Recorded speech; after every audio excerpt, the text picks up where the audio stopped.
Ladies and gentlemen, thanks for joining us once again in the Kappa Theater. Community-driven gaming is definitely one of the focuses that we see on Twitch in the future, but something else that has been really a buzz in the gaming world, of course, has been virtual reality. And it is my pleasure to bring to the stage from Reload Studios, James Chung, the CEO, and Will Lewis, the community manager, to show you a brand new VR experience. Good to see you. Thanks, Will. Good luck. Yeah, thank you. So good. Hey everybody, and welcome to the Twitch Tech Talk for World War Toons. We're from Reload Studios, the guys that are behind the game and making it. And as Marcus said, I am Community Manager Will, and I'm joined by my CEO, James Chung. Well, before we start, I want to thank Twitch for inviting us here. This is absolutely amazing, isn't it? Yeah, it is. Yeah. So we're here, actually. What's more amazing for us is the fact that at the first TwitchCon, we get to show the world first free roaming online multiplayer shooter in VR. And you're about to witness that in a few minutes. Yep. So we'd actually like to start off by showing you all the gameplay trailer that we came out with at E3, just so you guys know what you're getting into and show you what to expect.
All right. Thank you. So that's our upcoming game. We're at pre-alpha stage of our game development.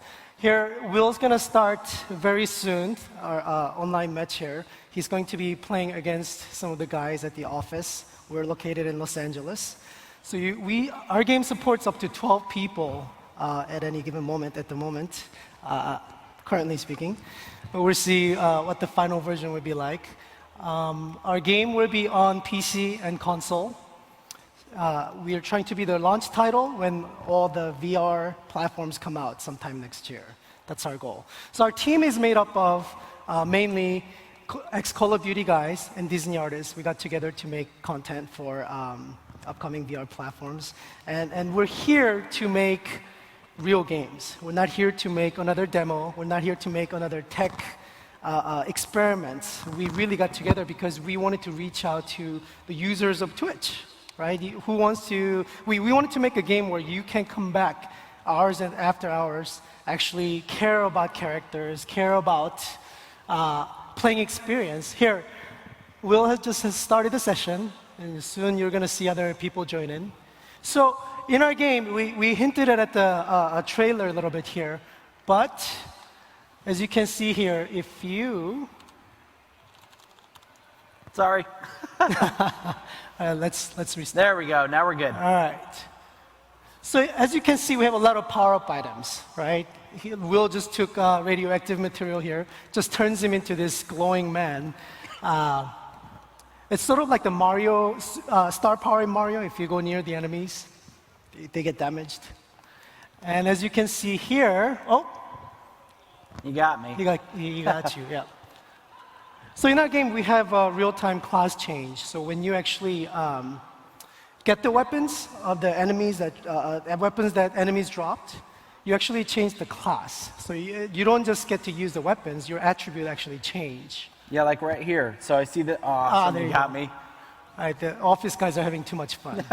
By the way, you can go to our Twitch channel, World War Toons, and you can actually see our office guys playing against him right now using their own VR device. So if you guys are looking, I can see this machine gun that somebody dropped. I walk over it, and I become that class. Exactly.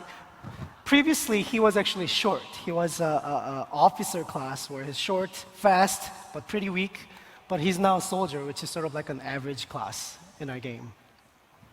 Oh, he's back as a... Oh, by the way, when you're using VR device, these height changes that you go through as an officer or the soldier or heavy class we have, you can see it definitely. It's something that you can't really see on a flat screen, but in VR, it's something that you actually feel the height changes immediately.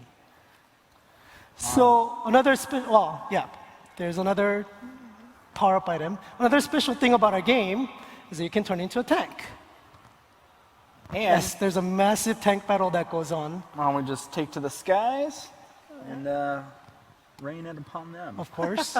And as you can see, we're going for a cartoony experience. We just want people to go in there, have fun, laugh about it, and then get out. We're going for kind of Looney Tunes, Tom and Jerry sort of sensibility when it comes to cartoon violence. So mom and dads don't mind their kids playing. Looks like a piano got me. Oh, there you go. So that's our bomb drop. If you pick up a piano item, Now this is another one of our fun power-ups, the rocket ride. that's right. So, That's actually your anti-tank weapon too. So if your other people turn into tanks, you can just ram into them. Oh, I guess it must have died on me. And then when you die, you become an angel and float away. So now here's the piano drop that I was talking about earlier. There you go. So I grab that, and if we watch from the skies, you can see all the pianos dropping on their enemies. Yep. So basically what we really wanted to accomplish here is we wanted to take Looney Tunes and World War II and mash them together for a family-friendly video game that everybody can enjoy. So we've done things such as taking out knife attacks or those sort of melee attacks and replaced them with, I got killed, but How do you can talk slap your and enemy. play? What's that? That's pretty amazing. Yeah. I don't know how you talk and play, but So there we go. If you saw, I slapped him, and then because he was so close, I then turned into a heavy and picked up his rocket launcher. yeah.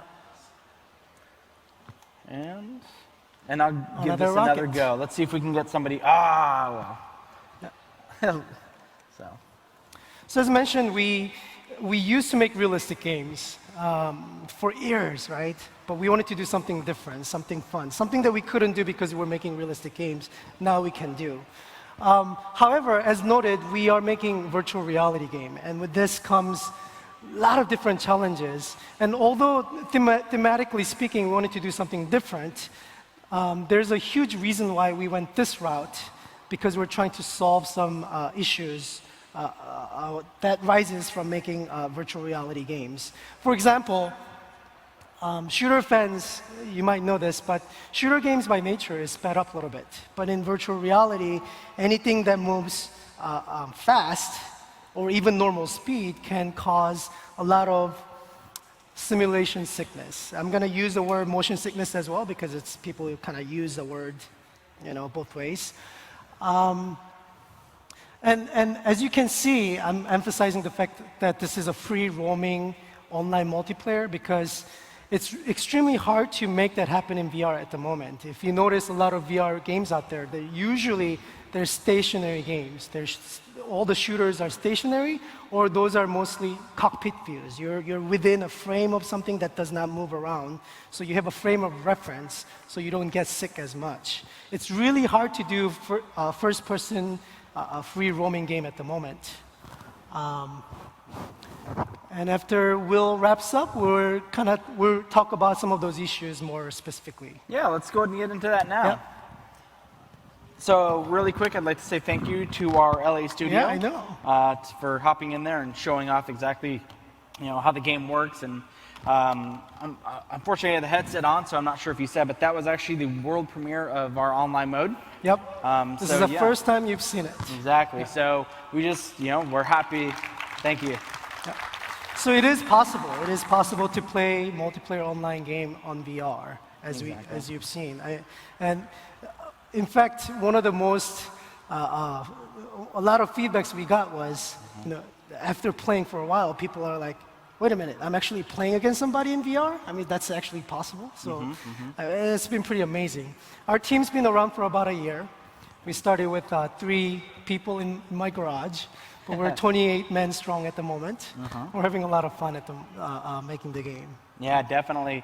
Yeah, I mean, the experience that a lot of the people have is we've got over 10 years from Call of Duty. We have Disney animators that were there for 25 years. So we have a lot of veterans in the industry coming in and really embracing this new technology and trying to think of new concepts and ideas to take a genre that we've all known and loved for so long, first-person shooter, and think of an entirely new way to present that type of gameplay. An example, so in VR, we can't show many things on like a HUD. The reason is because if your eyes get distracted looking at your ammo counter or your mini-map or things like that, you'll get sick. If anybody here has read in a car, you know exactly what I'm talking about. I mean, your eyes are drawn to one thing, but your peripheral is seeing completely different. So we take these challenges as in like, okay, without a mini-map, how do people know exactly where to go to find their enemies? Well, if you saw while I was playing, when the enemies die, they float into the sky like an angel. So if you're looking on the map and you see a whole bunch of people flying away, well, there you know, there you go. There's where all the action is happening, so get over there and take out those enemies. This is what I would call, the movie industries would call this invisible effects, right? The special effects that you don't even notice that was there. Where we're sort of approaching a lot of solutions that way. When you play the game, it just looks fun. It looks like there's something fun going on, but as a user, you might not even realize we did that because we are trying to solve some issues in VR. So I want to go back to in the 90s, right? When John Carmack came out with first Doom and all these first-person shooter. Yep. I have to make a confession. I played for a little bit, and I said, there's no way I can play this. I got sick so bad, right? And then I got hired at Call of Duty team making first-person shooter game. So my first 2 weeks at the developer, Call of Duty team, was just playing the game hours every day with this, trash can right by my desk. But what's funny is I got used to it. And I'm talking about fans who love the genre so much, they're willing to train themselves to play. And obviously, I'm not saying this as an excuse. I'm not saying that just because of that, we don't have to worry about simulation sickness. We're trying to come up with all these solutions that reduces that as much as possible. But at the same time, I want to emphasize that as far as we're concerned, we're going specifically after fans who love this genre so much. Because when you think VR, I mean, what do you want to do? You don't want to just look at third-person experience. You don't want to be just stationary. You really want to have that first-person experience of exploring and doing stuff. And that's what we wanted to accomplish. Absolutely, and that's one of the things that we had to take into consideration too is, like with first-person shooters, sorry, basically so many people are used to strafing, moving left and right. But we found that when you do that in VR, you tend to get motion sick. And that's why we implemented where you use your head as the cursor. So wherever my head was pointing is where I was shooting. And so we have a completely new control scheme, one that we are still working on and developing to be better. So like the A button will move you forward and things like that. But we're just trying to have to rethink everything that is traditionally used FPSs to make World War Toons just better and work in VR.